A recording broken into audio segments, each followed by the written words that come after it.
I'm overwhelmed with where to start. Okay. That's common with new investors, overwhelmed with where to start. Listen, find yourself a community. It doesn't matter if it's paid or not. There are a million Facebook groups. Okay. Some are better than others. It shouldn't take you long. Go in, read a bunch of posts. If you have any discernment at all, you'll figure it out pretty quick.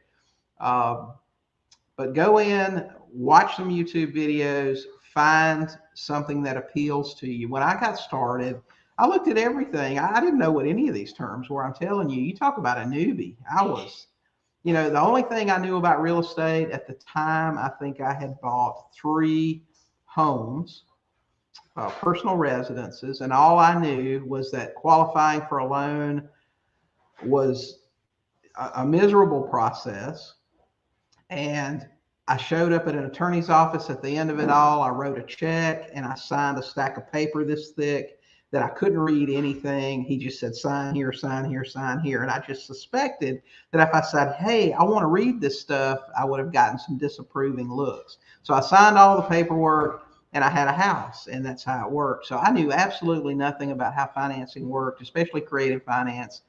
But I just, I took that course and I got started. And I'll tell you, my advice to you today, learn a little bit about everything. Learn what's wholesaling. How does that work? You're going to learn that wholesaling is transactional.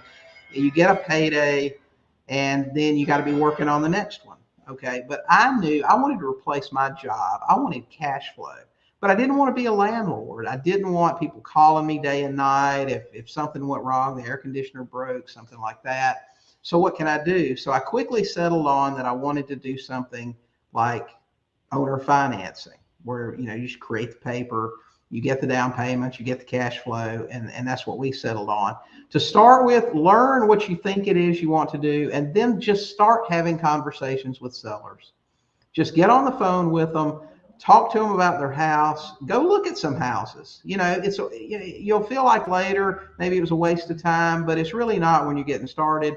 Get a feel for the area that you're going to be working in, know values, meet some people, go to an investor club. You don't have to shoot out of the gate and buy a house. Learn, get the lay of the land, see what's going on, meet some people, talk to a bunch of people, and then get a focus on what it is that you might want to do. Invest in a real estate course. I would recommend for anybody to do that. It doesn't have to be mine. There's a million of them. Ashley Jackson's in here somewhere. She just released one on Subject 2. Check her out. She might be more to your personality style than I am. Okay, and that's all right. Learn from somebody that does the business, and then have those conversations with sellers. And I'm telling you, when I first learned about Sub 2, I'll tell you how it went. When I first learned about it, I thought, I'm going to really try this. And so I got a call off a Bandit Sign, a guy, he said the magic words, I just want to get rid of it. I turned around, I took the next exit and got back on the interstate and drove straight to his house. And here's a tip for you, have a buyer's briefcase.